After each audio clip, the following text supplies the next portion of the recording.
What's up, everybody? Welcome back to Black Sheep Family and Autism. My name is Nicole. If you're new here, go ahead, hit the subscribe button, hit the notification bell. We down the gang. Today, I got my husband with me. Oh, my bad. What's up, people? It's your boy Jay from Jay's Place TV. Feeding my face. Y'all come on over there and subscribe to your boy. You heard me? Thumbs it up while you over there too. Catch a couple videos. I'm pretty sure you'll find something that you like. So, and in the beginning of the video, make sure you smash that subscribe button, hit that notification bell, share this video on Snapchat, Facebook, Instagram, YouTube, whatever you got. Share this video out. Also, I have a beauty channel, Black Sheep. What is it? Beauty? After that, be linked in the description. His channel should be linked in the description. So today's video will be basically kind of like an interview, but like more information about Julian autism, some things that we found beneficial, how do we find stuff, and it's just, I don't know, what we have learned that could be beneficial for Julian. So I don't know what I'm gonna title it, but I was like, I'm gonna make an autism video. I just took down a few notes that most people asked, or most people don't know, or some things that most people will run into when they figure out that y'all have autism. Right. Also, I'll be asking JD's questions from my phone. I just be asking him, and we'll be having kind of a conversation. I'll probably wait till you get the reading. No, I'm with it. It's like a snack bang interview. What do you think a weighted blanket would be beneficial for Julian? And is it like surprising to know that like most kids with autism, a weighted blanket actually help them? Well, I find it surprising that a weighted blanket of all things would actually, issue out comfort. And I do think it'll help him. Me too. I don't know, like a lot of the stuff that we're finding out with autism is like, it may work for this child, but would it work for Our son. Yeah. You know what I mean? So now it's more of a trial and error type of thing. When you heard of, like, when I first asked you, like, man, you think I should give Julian a weighted blanket, like, what was your first, like, reaction, the first thought that came in your head? Military. What? Because sometimes, like, when we get into really cold environments, if you get hurt, they will actually give you like I guess it'll be called like a weighted blanket. You know what I mean? It's got it's like a thermal shield in it. Anybody in the military know what I'm talking about. It's like a blanket, but it has a layer of something that keeps your body warm without having to be plugged in. So that's the first thing that I thought of was a blanket like that. You know what I mean? Not a blanket that actually have weight in it and heavier. No, I thought like more or less like you know anybody in law enforcement? There's two different types of bulletproof vests. It's the really, really thick ones and it's the really, really thin ones. And that's the really, really thin ones are the ones that I actually, came to mind with. Because they kind of form fitting versus the actual thick ones that are like wood that you can't be in. So I thought more along the lines of military and bulletproof vest type stuff. But the way he likes being under covers, I think it actually works. Yeah. What do you think about Epsom salt? Some people, it's a specific type of salt that they say it's not Epsom salt, or it is Epsom salt, but it starts with M. I can't think of the name. But are you shocked that actually helps like relax? Is some kids with autism, Epsom salt and stuff like that, like lavender salt, and I can't think of the word, but it starts with M. That salt actually helps relax kids with autism because most kids with autism have sleep problems. Are you shocked to learn that most kids with autism have sleep problems, and some parents actually do give that kid like Epsom salt to relax them, to help them go to sleep naturally? Yeah, it's shocking to me because when I think Epsom salt, I think old people, yeah, bones hurting, muscles and stuff like that. But at the same time, you think about it, do relax you too. Yeah, kind of like if we was to give him like the, what is that, chamomile or camel, I don't know how to pronounce it, a tea. Yeah. And you know, it's a relaxing tea, you know what I mean? So to hear the Epsom salt, it's kind of like, do he need a little baby massage before he go to bed? You know what I mean? So it shocked me when you brought that to my attention, because it's like, did you feel like he was too young, or did you think like, dang, I never thought about that, but it actually does relax me as an adult, so it might work for him? I never would have thought that. Yeah. I didn't think age restricted wise. I just thought that, like, dang, that is like one of those, you know how you be watching Facebook and you find those the home hacks, as they call it now. Yeah. I was like, well, dang, yeah, that do make sense, because it relaxes me and sometimes put me to sleep. Yeah. After a warm bath, you know what I mean? Is it odd to you that it's a lot of kids with autism that have like a sleep disorder? Yeah, and I can kind of see that with them having so many different thoughts and different, you know, energy levels. You know what I mean? Because sometimes Julian be all over the place. Yeah. So I can imagine him wanting to go to sleep, but everything in him tells him to stay woke. Yeah, I honestly was like something wrong with my baby, because like he would just be up like a day, sleep a few hours, and just be up like, oh well, like I'm up. Yeah. And they'd be like, dude, you supposed to sleep, you know, 10, 12 hours, and you are up. Not sleeping that long. Yeah. And so it was a concern, but now I see that, you know, he's not by himself with this, and it's not as, still a concern, but it's precautions that I need to take to actually get him relaxed enough to actually go to sleep. I wonder if that also, I mean, I know every child goes through that stage, but I wonder if that for about 2 months, Julian was getting up at 3:25, 3:20, and we would always know because he would come directly into the room. Yeah. And I wonder, you know, is that like normal child stuff? Because I think my sister used to do it, or I used to do it, or somebody, you know, when we were little used to do that too. But it just was like, once you start talking about sleep problems, he would come into bed with us and literally crash out. Yeah. Like, he been up all night type crash. So, and at that point I just thought it was, you know, a comfort level, like maybe he just wasn't comfortable in there by himself or something like that.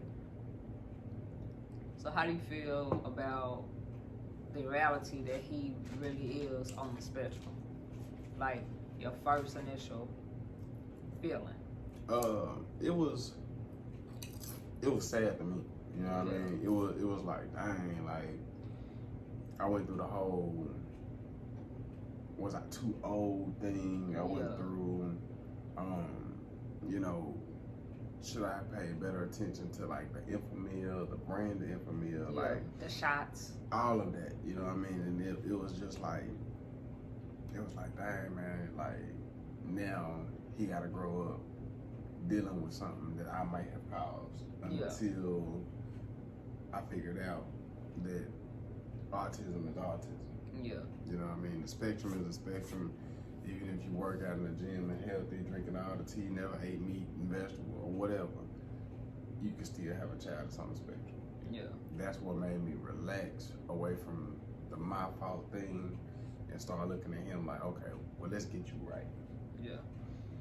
That was my initial take on it.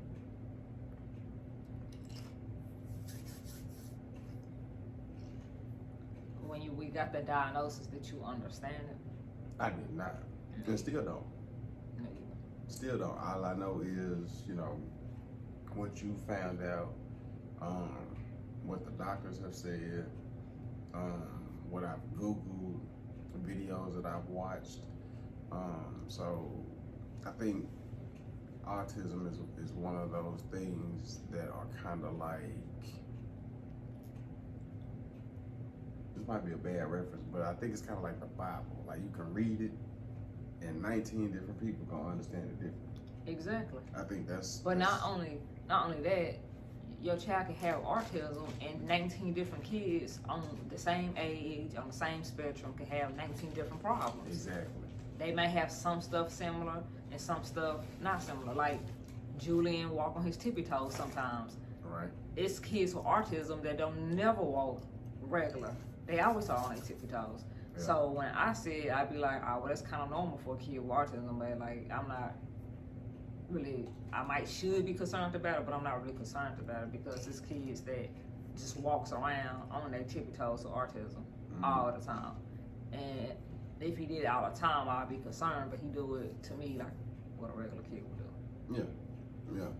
But it's also normal with his autism. Yeah, I really don't understand it, but the things that have been brought to my attention about it, I understand those things. Yeah. You feel what I'm saying? Now, there's still probably a lot of stuff hidden in the closet, in the dark, up under the cover somewhere that I don't know of. But when it's brought to my attention, I try to key in on it. And I, like when we see him do certain stuff, and I be like, babe, is that what they was talking about? Yeah. That's how, that's how it's coming to where I can understand it is actually watching it.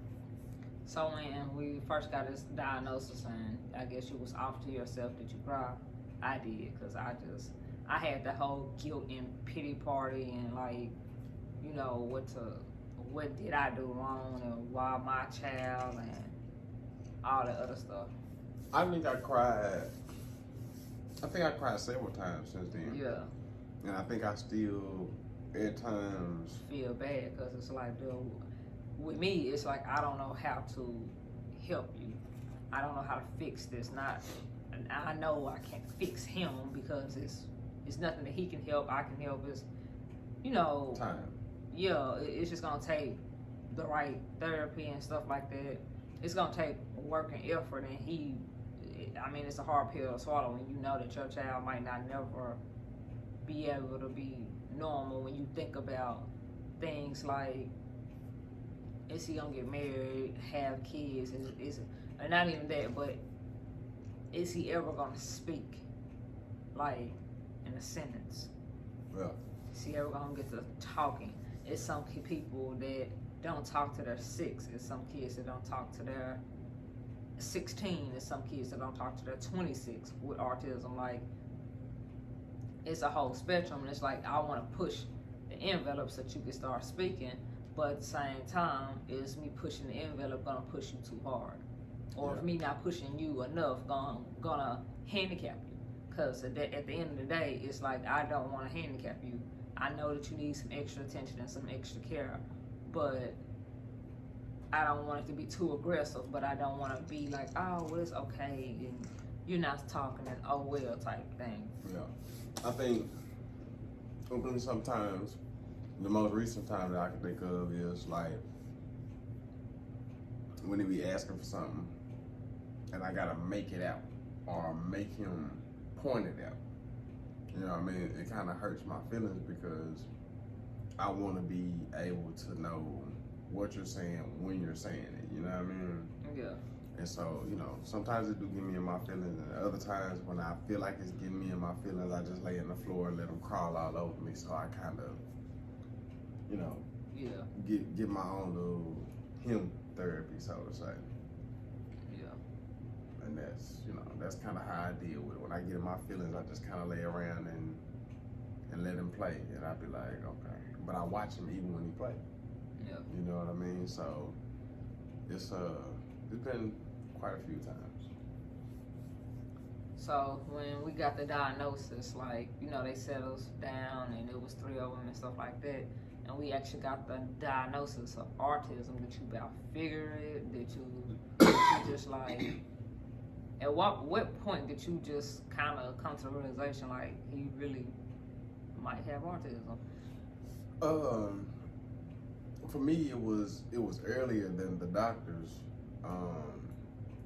only because leading up to the doctors, the daycare was saying stuff, which made us kind of look into different areas, Google, YouTube, stuff like that, and it was like, yeah, but I think you're gonna be straight. You know what I mean? It was always that, I think you're gonna be straight, but yeah, babe, you see they say right there, and he do that. You know what I mean? So it was kind of like, I was in there and I was like, okay, just tell me where it is. Because I think it's there. I'm hoping it's not, but you know, I don't want to be hoping for something and then be completely devastated. Which I still was, but it was just like, okay, I about figured, okay, so what do we do now? Yeah. You know Now, what I was mean? that hard to swallow when we did get the diagnosis and nobody said anything on how we should do, how we, like, the whole fighting for the AVA is something that's going to help him. Y'all gave him this diagnosis and you know that he has something, but you're not, you're not really helping us as far as with programs.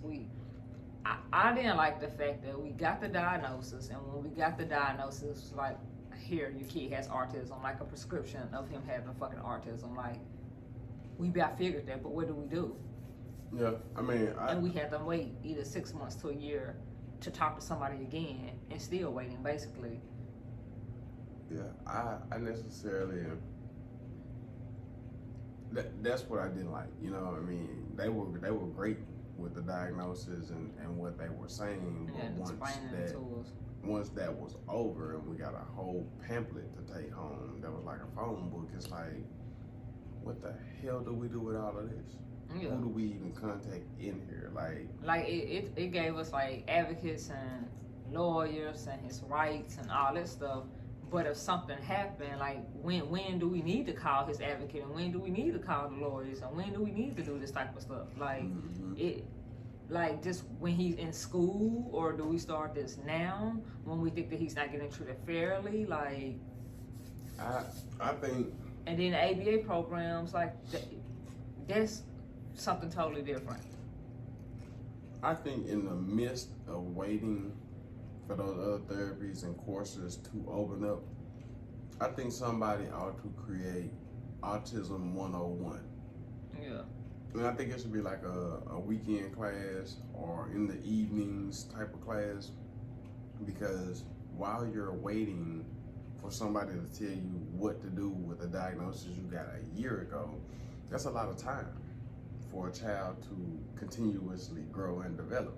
Yeah. And if you have a once a week course of Autism 101, parents and families are going to come and they're going to bring their children, and they're going to sit down and say, hey, look, I know you guys are waiting for this. Who all is experiencing this? Yeah. And kind of, you know, coach you along while you're waiting. That way, when you get that therapy, you've been hands-on yourself. Yeah.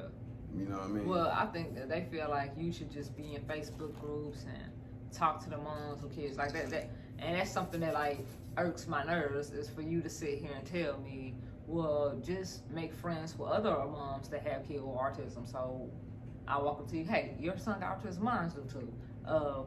So what is it like? Like, that's just not even how you, what? And the crazy thing is the craziest thing about autism is people look perfectly normal that have autism. Yeah. There's nobody walking around limping on one leg and, oh, that person has autism. You can't point those people out. You can't pinpoint them, but my thing be like, I mean, it be Facebook groups, but it's kind of like any Facebook group. Like, you don't know who the administrator is. People don't talk to you about they like, okay, I'm in a group for moms, and they talk about, well, what did you do about potty training? It's not like it's somebody in a group posting, hey, my child has autism. He didn't start going to the pot till he was 5, and we did this because this worked with him with potty training. It's not like one of those type of groups. So you telling me to go to Facebook and find autism groups, and I go to Facebook and I find these autism groups, and no one in the groups are posting anything. Mm-hmm. So how am I gonna sit here and make local friends that has kids with autism? I just don't even understand how you, like, I understand the fact that, hey, I'm in Arkansas, Keisha over here is in Arkansas, and Tim over here is in Arkansas, and we all three have kids with autism. But see, we live in Little Rock, they live in Fort Smith, and they live just on the border of Arkansas. Don't sit here like, what? Yeah, it's. I don't know. I just think they need to have a better end result. Not end result, but waiting period. It ought to be something established. And if it is and we don't know it, it's probably in that damn phone book. You know what I mean? So it's still not helpful because by the time you get 12 pages into it, you feel like your child died. So I mean, me personally, like, even if there is a weekly phone call to say, hey, I'm so and so, I'm assigned to Julian and his autism, what's been going on. Yeah. You feel what I'm saying? You have questions about anything or anything. That's it. That's what needs to happen right there. Yeah. That would be so good to hit the speakerphone and sit here for 30 minutes to an hour. I don't give a damn how long it is because it's beneficial. I'll be on the phone for an hour with people that don't talk about a damn thing. Yeah. So it would be good to receive some type of something in the midst of this waiting period because it's mind-boggling, man. Because so many people are dealing with this and so many people are lost. And the crazy thing is, like, that's why I sit here and talk about this stuff on my channel for, like, awareness, because people don't talk about it. Yeah. It's like a lot of people are dealing with it, but no one's talking about it. So it's a lot of people that feel alone. They feel like people don't understand them, so they don't talk about it. Yeah, either that, and maybe I'm wrong, but I grew up in the '80s, and a lot of times disabilities were shameful to people. So even though it's 2019, I think some people still have that shameful thought process with autism. You feel what I'm saying? So somebody could be dealing with it, they can know their child has it, but they're too shameful to say it because then the world looks at their child like they're special. You feel what I'm saying? And that is why I think the autism community, if there is one, it's so hard to find. Yeah. Because people are really hiding away from, speaking that or saying that. And well, I'm not gonna stunt. Like, if I'm in, like, the thing that irritates me about people is, let's just say I take Julian to the park, Julian Jaxon to the park. Julian's 3, it's another kid that's 3. The kid that's 3, the normal kid that don't have no problems, is talking and talking and talking, and Julian's not saying nothing. It's not because he don't want to talk to the kid, it's because he don't know how to communicate. And for somebody to look at it, I'm like, well, why isn't he talking? Well, how old is he? He's big enough to be talking. Like, he's like, I don't feel like I should have to explain the fact that he has autism, and you're talking about a child that can't help the fact that he can't talk. Yeah, but they don't know that though. If you don't know that, I still feel like you shouldn't be somewhere like, well, why isn't he talking? If somebody's child is at a certain age where I feel like in my adulthood that by 2 you should be talking, by 3 that you should be talking, don't you think that we would know that? So I want to sit here and ask somebody, well, why isn't your child talking? Like something's wrong with your damn child. Yeah. Like, it's disgusting you and it's getting on your nerves that my kid don't know how to talk. People are crazy, man.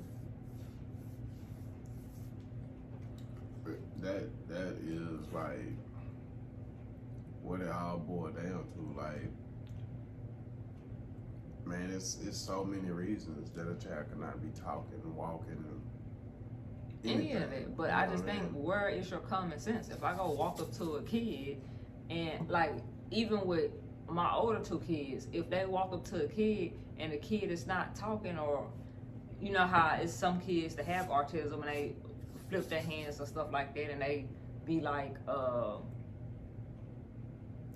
you know how they pull their body jerking and stuff like that, and some of them be aggressive and stuff like that. Yeah. Like, I have always knew that, I don't know what that is. I don't even know if that's autism, but with those kids like that, I would just get my child and move my kid. I'm not gonna sit here because I know by just looking at the child that they can't help that and something's wrong with them.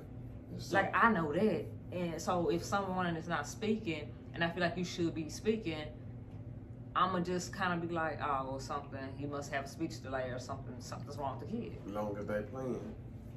And I heard in my child. Yeah.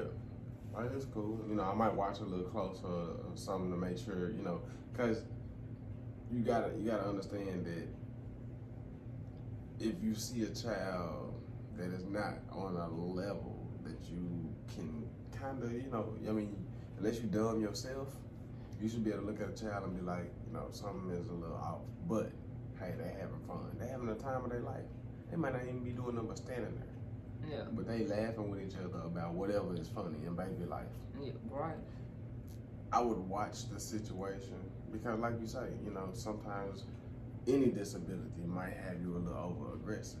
I'm not gonna jump up and run over there as a parent and push no child down or strike no child because they struck my child, because I already have, as a parent, saw that this might be a little, you know, but they're having fun, so I don't want to go over there and be like, no, because the child with the disability is going to feel isolated because you just don't play with him. Something wrong with him, Timmy. You know what I mean? Like, yeah, that's dumb as that's stupid. But to see the kids that be jerking and aggressive, I have noticed that they, mom, dad, whatever parent, normally go kind of get that child. Yeah. They don't just be like, oh, well, I don't want your kid playing with them. Yeah. I think it be because they don't know what their kid's going to do. Right. But I guess that too. But yeah. I have noticed even those parents that have kids that you can clearly tell have a disability, it's like they kind of feel ashamed that their child have a disability. So you don't just be like, well, why is he jerking like that? And why is he reacting like that? Like, yeah, and I've seen, none of my fucking business, nigga. Like, they got their kid and they went on about their business. Let them people be great. Don't look at them weird and all that. And what I've seen and what I've noticed, even on playgrounds, before Julian and Jaxon was playing on them, because I fish a lot, so I'm at like parks. Yeah. I've noticed parents that'll see their child playing with somebody's child and kind of glance around and see where that child parent is, and then they'll go over there and be like, hey, my name is so-and-so, that's so-and-so playing with your child. You know, he's autistic or he has Down syndrome or whatever. That kind of, you know, that kind of reveal a little bit of that, so that if there is any issue with them playing with each other, somebody get roughhoused or something, somebody won't just jump up and be like, why did your child just slap the hell out of my child? You know what I mean? I've seen parents do that, you know what I mean? Because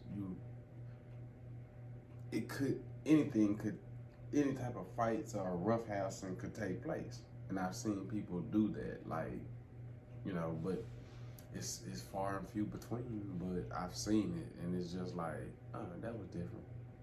Because it takes a lot to walk up to somebody else and be like, hey, Timmy's playing with Jerome, but, you know, Jerome is kind of a little different. You know what I mean? Yeah. And at that point of time, they might not sit next to each other and make buddy-buddy. The parent go on about their business and watch their child, but it was just kind of something that was let be known, you know what I mean? Yeah.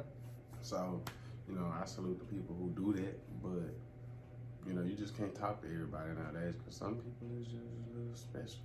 So, you know, it is what it is, but I don't know, it's just like, as an adult, you ought to know when a child is kind of have a problem with that can't help.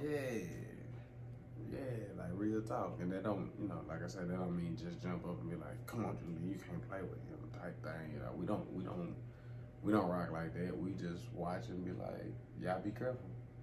And most of the time, Julian is probably playing with a child for like 3 seconds anyway, unless they chasing each other. And then it's funny because he about to die laughing. The child is chasing him around about to die laughing. And we like, what is funny about running in one circle? Yeah. Y'all didn't even went in a circle like this. Y'all going literally shoulder to shoulder around in circles, and they are having the time of their life. You know what I mean? So it's just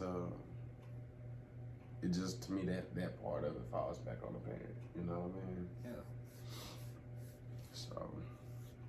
So y'all, this is basically part 1 of this video. I'm gonna end it now because it's like at 30 minutes. So we either do part 2 here in a second or on another day. Yeah, I guess you want to say? no, not really. Hopefully y'all are actually enjoying y'all holiday season. I know it's about to start. So season's greetings to everyone out there. So happy Thanksgiving. More than likely, Thanksgiving would have been past by the time I put this up. But for Vlogmas, y'all better bet y'all getting videos every day. Yep, so happy belated Turkey Day or happy Turkey Day. And Merry Christmas. You know, it's a couple different religions. Everybody, whatever you celebrate, y'all hopefully are enjoying it and having fun. Yeah. Deuces.